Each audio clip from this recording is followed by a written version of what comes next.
গর্ভাবস্থায় পেটের আকার আসলেই খুবই গুরুত্বপূর্ণ। কারণ অনেক মায়েরা চিন্তিত আছেন সময়ের সাথে সাথে তাদের পেট বড় হচ্ছে না কেন। অনেক মায়েরা আবার চিন্তিত তাদের পেট এত বড় হয়ে যাচ্ছে কেন। আবার আশেপাশের মানুষের নানান ধরনের কমেন্টেও আপনারা বিরক্ত। আপনারা অনেকেই জানতে চান পেট বড় হয়ে যাওয়ার, পেট ছোট থাকার কারণ। এছাড়াও জানতে চান গর্ভাবস্থার কত মাস থেকে পেট বড় হতে শুরু করবে এবং পেটের আকার দেখে গর্ভের বাচ্চা ছেলে নাকি মেয়ে তা বোঝা যায় কিনা। এই সকল প্রশ্নগুলোর উত্তর আজকের ভিডিওটির মাধ্যমে পেয়ে যাবেন। ইউটিউব থেকে ভিডিওটি দেখলে অবশ্যই সাবস্ক্রাইব করবেন, ফেসবুক পেজ থেকে দেখলে ফলো করতে ভুলবেন না। চলুন শুরু করা যাক।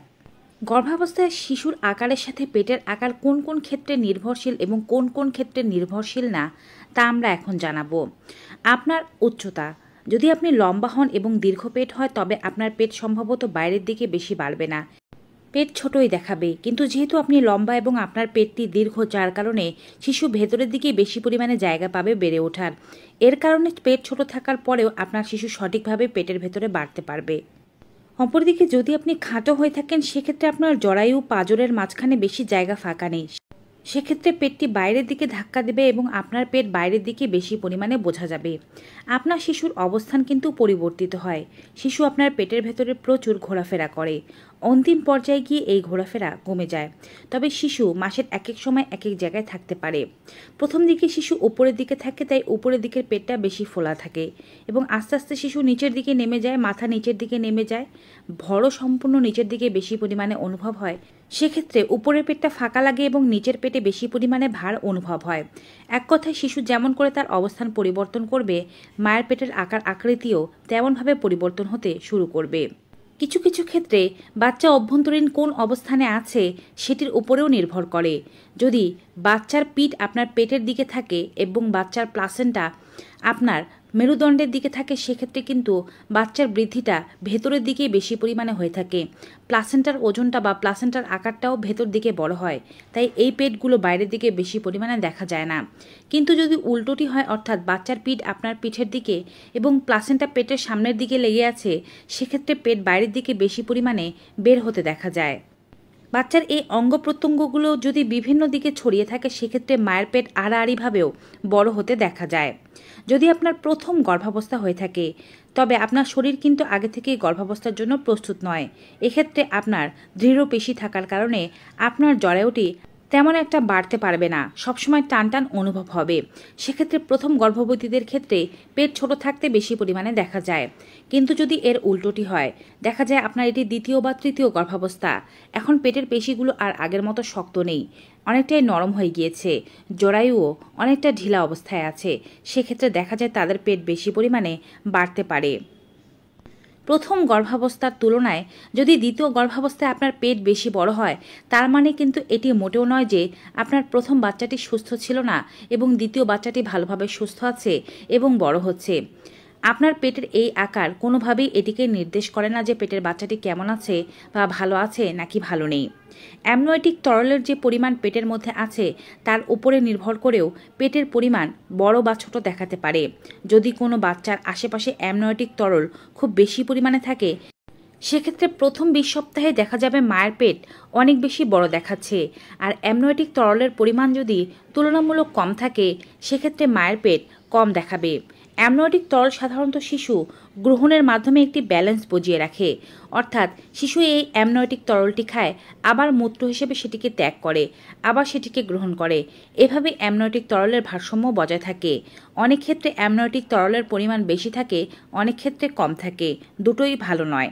অর্থাৎ অ্যামনিওটিক তরল একটি নির্দিষ্ট মাত্রায় থাকতে হবে, বেশিও থাকা যাবে না আবার কমও থাকা যাবে না। আপনার শিশুর আকার তো অবশ্যই এটিকে নির্দেশ করে যে আপনার পেটটি কেমন দেখাবে। কিছু কিছু ক্ষেত্রে গর্ভের বাচ্চার ওজন যদি খুব বেশি থাকে, সেক্ষেত্রে মায়ের পেট বড় দেখাতে পারে। আবার আপনি যদি পুষ্টিকর খাবার না খান, বাচ্চা ভালোভাবে পুষ্টি না পায়, রক্ত না পায়, সেক্ষেত্রে বাচ্চা ছোট থাকতে পারে এবং আপনার পেটের আকারও ছোট দেখাতে পারে। কিছু কিছু রোগও মায়ের পেটের আকারকে খুব বেশি বড় দেখাতে পারে। গর্ভাবস্থার দুটি জটিল রোগ হচ্ছে হাই প্রেশার এবং ডায়াবেটিস, যখন কোনো মহিলা গর্ভাবস্থায় ডায়াবেটিসের শিকার হয়ে থাকেন তখন তার শিশু আকারে অনেক বেশি বড় হয়ে যায়, এমনকি মাও অনেক বেশি মোটা হতে থাকে। সেক্ষেত্রে কিন্তু পেট বড় হওয়া বা অতিরিক্ত বড় দেখানো অস্বাভাবিক কোনো ব্যাপার নয়।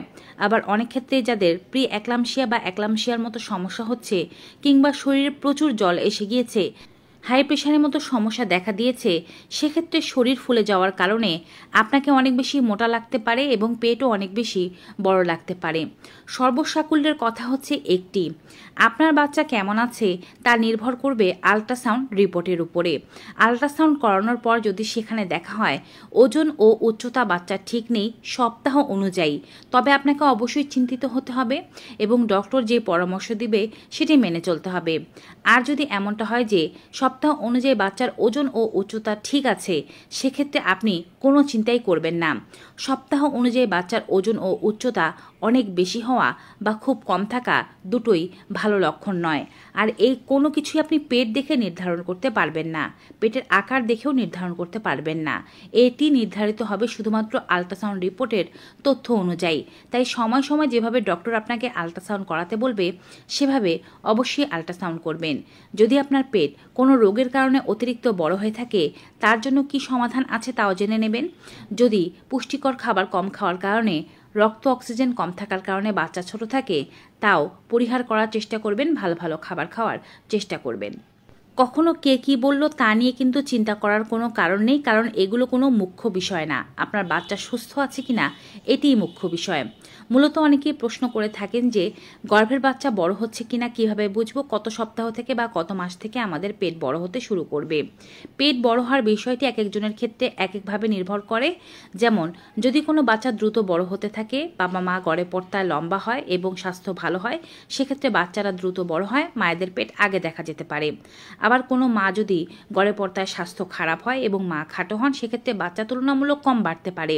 বাবা মায়ের জিনের উপরে নির্ভর করেও এটি বলা যেতে পারে যে বাচ্চা ছোট হবে নাকি বড় হবে। প্রথম 3 মাসে পেট সাধারণত বাড়ে না, কেউ আপনাকে দেখে বুঝতেও পারবেন না যে আপনি গর্ভবতী। চতুর্থ মাস থেকে কারো কারো পেট বাড়তে শুরু করে। পঞ্চম ও ষষ্ঠ মাসেই বেশিরভাগ নারীদের অল্প করে পেট বাড়তে দেখা যায়।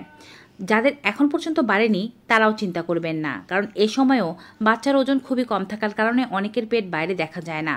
তবে সপ্তম থেকে নবম মাসের মধ্যে পেট অবশ্যই অল্প হলেও বাড়বে। কারো কারো ক্ষেত্রে এ সময় সবচেয়ে বেশি পেট বাড়ে, কারণ এ সময় বাচ্চার ওজন খুব দ্রুততার সাথে বাড়তে থাকে। মোট কথায় বেশিরভাগ নারীদের দ্বিতীয় ট্রাইমেস্টার অর্থাৎ চতুর্থ থেকে ষষ্ঠ মাসের মধ্যেই পেট বাড়তে শুরু করে এবং সবচেয়ে বেশি বাড়ে সপ্তম থেকে নবম মাসে। এবারে সর্বশেষ কথাটি বলছি, পেটের উপরে নির্ভর করে গর্ভের বাচ্চা ছেলে নাকি মেয়ে তা বলা যায় কিনা। আদিকালের তথ্য অনুযায়ী যদি নিচের পেট বেশি বড় থাকে তবে ছেলে হবে, যদি উপরের পেট বেশি বড় থাকে তবে মেয়ে হবে। যদিও এটি আদিকালের মানুষদের কথা, বর্তমান বিজ্ঞান বা প্রযুক্তি এই কথাগুলোকে সমর্থন করে না। ভিউয়ার্স, আজকের এই ভিডিওটি কেমন লাগলো কমেন্ট বক্সে জানাতে ভুলবেন না। ভালো উপকারী মনে হয়ে থাকলে সকলের মাঝে বেশি বেশি শেয়ার করে দেবেন। বিদায় নেব, সবাই ভালো থাকুন, সুস্থ থাকুন। Good bye and take care.